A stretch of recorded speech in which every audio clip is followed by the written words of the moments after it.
This is crazy because this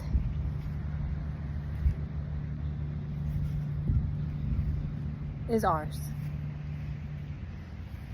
This 50 gigantic acres, a barn that needs a lot of work, fences that need some repairing.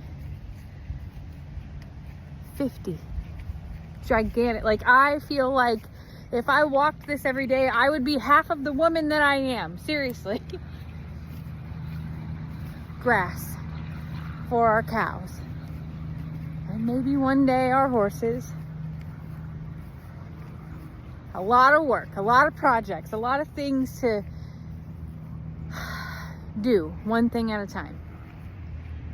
But welcome to the JL Ranch.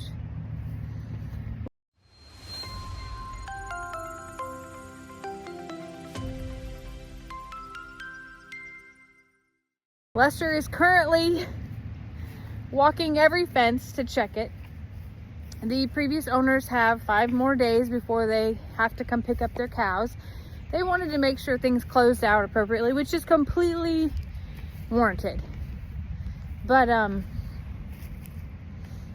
one day, in the very near future, you're gonna see some longhorns here instead of those Black Angus. I think those are Black Angus cows. And you're gonna see something totally different right here, which I'm not going to tell you about today. And then let me show you something really cool, because I personally am having a great time sort of exploring the leftovers. I'm a big fan of the leftovers. Let me show you. Oh yes, friends, this amazing 1940s-ish International Harvester KB6 is staying here. This is a dually truck from the 40s that was used to haul grain. And if you can only imagine, there was wood down here and it had wood walls and it went all the way around, and in the back it had doors that opened. Some doors slid open, some doors folded down, some doors slid up. But Lester doesn't believe me, but this is going to become an iconic part of this ranch.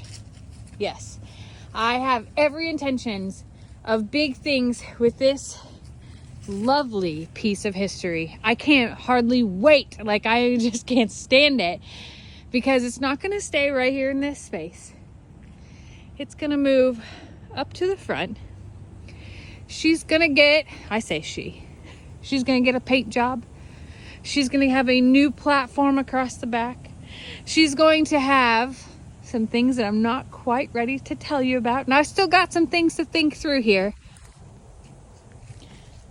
But this right here is going to be a featured piece. And I am so excited because I love history and nostalgia.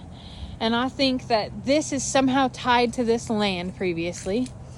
And what better thing to do than to showcase it and to really open up some history. Oh boy, not that side though, not that side. We can't open it up from there. So, this is one of the coolest parts about it. Oh my gosh. That's part of the back side of this. Yes, friends, that is a piece of this truck. But look, the keys are still in it. And it only has 9,000 miles on it. Isn't that wild to think about, that this truck, the lifetime of this truck, only drove 9,000 miles? Or did it drive 109,000 miles and it exceeded the speed limit, or exceeded the odometer? Gosh, I can't hardly talk about it. But how cool is this piece of history? Yes. So some other things that have to happen. Let me show you. I've called to turn the water back on, so our cows, when they come, will have a water trough. Currently it's been turned off and the cows here have just been drinking out of the pond, and it's fabulous to have a pond as a backup. But Lester's probably talked a little bit about this. This RV will be pulled out And this will actually come back to being a barn for our cows. We want them to have the shelter. We will close off the north side. So this is the north end of the barn, and we will bring in metal and wood and close this off so that the north winds are blocked. Kind of important in the wintertime. And we will repair, completely redo and replace the awning over here. It's seen better days. All of this junk will come out. We're gonna have a junk removal party. It's gonna be the most fun party of all parties. And there's more to come about what's gonna happen out here. But step 1 is pulling out. Step 2 is closing that off. I don't know if you know how good it feels to look out and see all of this beautiful green grass, hayfield, if you will. And then to know that there's 4 of these right here, 4 gigantic pastures to be able to feed the mouths of our animals. And there's some really neat things that are on this land that, oh, I can't wait to show y'all. And I can't wait to discover the rest myself. But for now, just wanted to show you. We bought some dirt. And I'm really excited about it.